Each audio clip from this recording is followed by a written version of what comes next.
It seems Arsenal have a new enemy. An enemy that has always been there, but kinda wasn't there. An enemy that has been stirred up for so many years because Arsenal have inflicted pain on this enemy all his life. All his life. All his family's life. Arsenal have been there and tormented them. So that enemy growing up was always like, I'm going to get my own back. I'm going to hurt you the way you have hurt me. I'm going to inflict pain on you and your fans in plain sight. And there's nothing you can do about it. And I'm going to do it 8 times. But Arsenal won 1-0 against Wolves at the Molineux. And what this enemy didn't realise, Arsenal have an Italian hitman on their squad. I'm Ty Knight here for TK24 Sports. If you're new to the show, like, subscribe, turn that notification on so you don't miss a show every time we upload. Let's get into the show. Arsenal won 1-0 away from home at the Molineux, 3 p.m. kickoff. It all started, of course, as we know, the big talking debate right now is Miles Lewis-Skelly's red card. That is really truly the talking point of this game. Arsenal did go on to win. Wolves did have a man sent off as well in the second half. It was 10 versus 10. Calafiori came off the bench and scored a goal. And may I add, his goal, he doesn't compete against the goal he scored against Man City, but this guy comes in, lurks in the box, bang, 1-0. Beautiful. Arsenal go on to win. Wolves then go on to have a red card, or a second yellow card with a stab on Julian Timber's ankle, which could have broken his leg, may I add, was only a second yellow and not a straight red. Kind of strange, isn't it? But he had to give that yellow. He wanted to give the yellow, but not a straight red. Kind of odd. But Michael Oliver, the talking point yet again of this show, the talking point of this game. Michael Oliver has dished out 8 red cards to Arsenal over his refereeing career so far. But I think it's something deeper than that. I think Arsenal have, inflicted so much pain on this young referee. I'm gonna say man. I'm gonna say referee. I'm not gonna say it man. On this young referee, he has inflicted pain all his life, all his family's life. Goes up to generations. Arsenal just have inflicted pain on him. No, I'm serious. You got the Dennis Bergkamp won the goal at St James's Park. You got the back-to-back finals where Arsenal have picked up silverware at Wembley. You got the time when Patrick Vieira done some stunners against Newcastle. Arsenal have been there and triumphed over Newcastle all his life. So all he can never do, and all his parents were like, you know what? If you could be anything when you grow up, inflict pain on them as the way they've inflicted pain on us. And that's what he's doing. He's inflicting his pain on Arsenal the way Arsenal have inflicted pain on his entire family. Yeah, I went there. His entire family got Newcastle supporters. And yes, Michael Oliver is a Newcastle supporter. But I'm not going to be petty. Maybe I'm going to be a bit petty. Michael Oliver is a shambles of a referee. He is.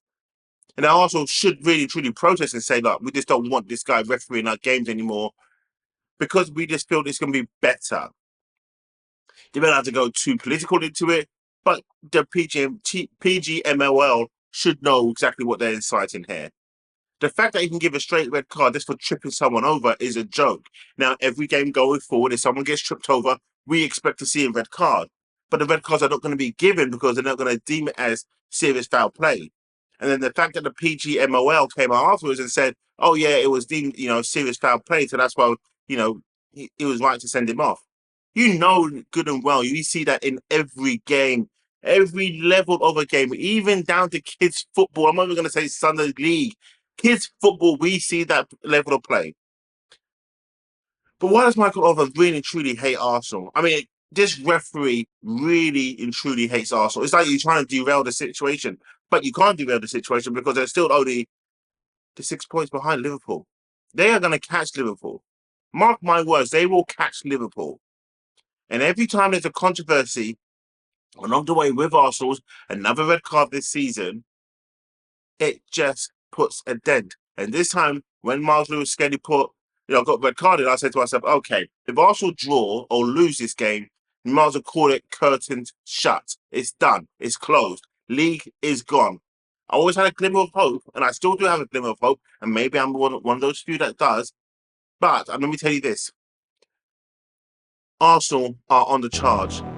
You saw at the end of this game the celebrations from the players going up to the fans, chucking their shirts in. That's 50 quid gone from their wages.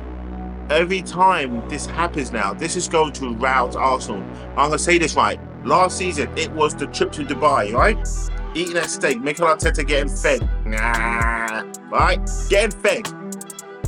This game is the Dubai trip. This game is Dubai 2.0. This game is the resurrection of why Arsenal's going to come back, chase Liverpool down. Liverpool be scared. Manchester City is coming up for Arsenal, and Arsenal will dispose of Manchester City. They may have beaten Chelsea 3-1. Woo! Okay, they got their new signing in defence, who looks shaky as best, and he ain't going to play the next game. That Mamouche, he looks okay, but nothing special. I got no worries there at all whatsoever.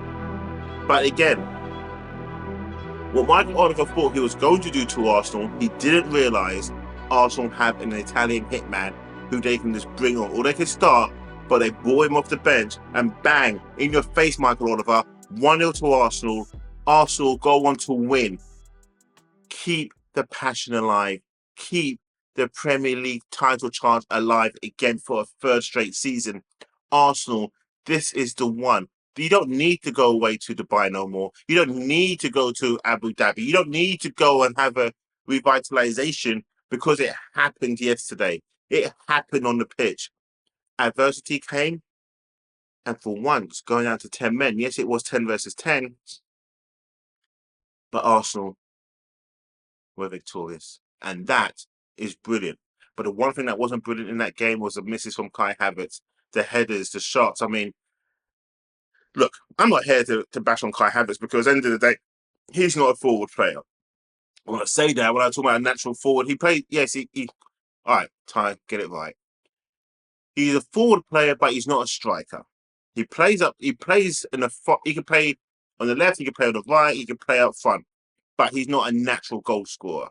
And that was evident yesterday. There was just too many chances that he had that he should have buried. And yes, strikers and players do have missed opportunities. That happens in a game. I know it happens. Alexander Isak, he's not the most clinical striker, but he misses big chances, but he does take a lot of other chances. Kai Havertz is just not one of those guys, but he will score goals. And he has a good goal contribution this season for Arsenal, along with assists as well. So he is up there. But as much as I was angry yesterday with the Miles Lewis-Skelly sending off, I was also angry with Kai Havertz missing chance after chance after chance. And then, of course, that this goes on to Arsenal fixing in the next 5 or 6 days now, including today. So 6 days that Arsenal need to go out and get a bona fide striker. But you can't just go out and buy any striker to fix this problem. This Miles will wait, because if you can't get the striker you really and truly want and desire and spend all that money on, just don't buy one. I get it, but will you get it? And what was your thoughts on yesterday's game? And what's your thoughts on what I just said? Do you get it if Arsenal just do not go out and buy a striker? Do you get the reasons why they might not be able to pull the trigger? That's the big question there for you today.